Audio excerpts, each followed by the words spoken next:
Praise the lord. యేసు రక్తమే జయము. మన రక్షకుడు మన విమోచకుడు యేసుక్రీస్తు పరిశుద్ధ నామములో అందరికీ వందనాలు. చిన్న ప్రార్థన ద్వారా ఈ రాత్రికాల వాక్యధ్యానం చేసుకుందాము. పరిశుద్ధుడ మహాగణుడైన దేవ యేసయ్య సర్వాధికారి, నేను మీకే వేలాది వందనములు కృతజ్ఞత స్తుతి స్తోత్రం చెల్లించుకుంటున్నాను. దేవ రాత్రికాల సమయంలో ప్రభు వాక్య భాగం ధ్యానిస్తుండగా వాక్య భాగం అర్థమైనట్లు సహాయం చేసి మీ కృపలో బలపరిచి మీకు మాదిరిగా మమ్మల్ని నడిపించమని చిన్న ప్రార్థన యేసుక్రీస్తు అతి పరిశుద్ధ నామంలో అడిగి వేడుకుంటున్నాను తండ్రి. ఆమేన్ ఆమేన్. తీతుకు రాసిన పత్రిక 1వ అధ్యాయము 16వ వచనము. ఎవడైనను నిందారహితుడును ఏకపత్ని పురుషుడును దుర్వ్యాపార విషయం నేరం మోపబడిన వారే అవిధేయులు కాక విశ్వాసలేని పిల్లలు గలవాడునై ఉన్న ఎడల అట్టివారిని పెద్దగా నియమించవచ్చును. ఆమె దేవుని వాక్య భాగం దీవించిన గాక. ప్రభు నుండి ప్రియులారా, ఇక్కడ వాక్య భాగంలో గమనించినట్లయితే ఎవడైనాను నిందారహితుడను ఏకపత్ని పురుషుడును దుర్వ్యాపార విషయము నేరము మోపబడిన వారే అవిధేయులు కాక విశ్వాసలైన పిల్లలు గలవాడునై ఉన్న ఎడల అట్టి వారిని పెద్దగా నియమించవచ్చును. అదేవిధంగా వాక్య భాగంలో గమనించినట్లయితే తిమోతికి రాసిన మొదటి పత్రిక 3వ అధ్యాయం 12వ వచనంలో పరిచారకులు ఏకపత్ని పురుషులను తమ పిల్లలను తమ ఇంటి వారిని బాగుగా ఏలువారినై ఉండవలెను.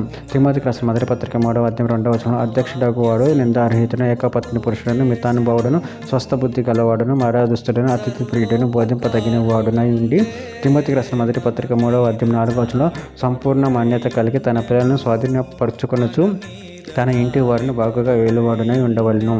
అదే కాను 18వ అధ్యాయం 19వ వచనంలో ఎట్లా అనగా యెహోవా అబ్రహాము గురించి చెప్పినది అతనికి కలుగ చేయునట్లు తర్వాత తన పిల్లలను తన ఇంటి వారును నీతి న్యాయమును జరిగించుచు యెహోవా మార్గమును గైకొనుటకు అతడు వారి ఆజ్ఞాపించినట్లు నేను అతని నెరిగి ఉన్నాను. మలాకి గ్రంథం 2వ అధ్యాయం 15వ వచనంలో కొంచెముగా ఆయన దైవాత్మ నందిన వారిలో ఎవరినో ఇలాగనే చేయలేదు. ఒకడు చేసినను ఏమి జరిగిన దేవుని చేత సంతతి నొందిన వాళ్ళనని అతడు ప్రయత్నం చేశాను కదా. కాగా మిమ్మల్ని మీరే జాగ్రత్తగా చూసుకొని మౌనమున పెళ్లి చేసుకునే నీ భార్యల విషయంలో విశ్వాసఘాతకులుగా ఉండకుడి.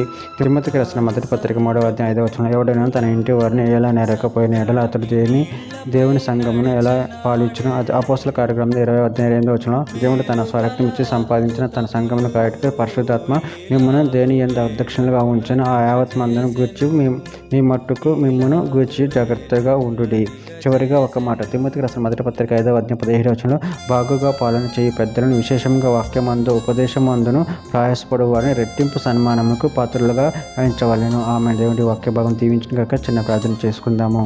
పరిశుద్ధుడ మహాగణుడ, మీరు ఇచ్చిన వాక్యదానాన్ని బట్టి ప్రభు కృతజ్ఞతలు చెల్లించుకుని మీ ప్రేమ కృపలో మమ్మల్ని నిరంతరం కాచి కాపాడమని చిన్న ప్రార్థన ప్రభువు యేసుక్రీస్తు పరిశుద్ధ నామములో అడిగి వేడుకుంటున్నాను తండ్రి. ఆమేన్ ఆమేన్.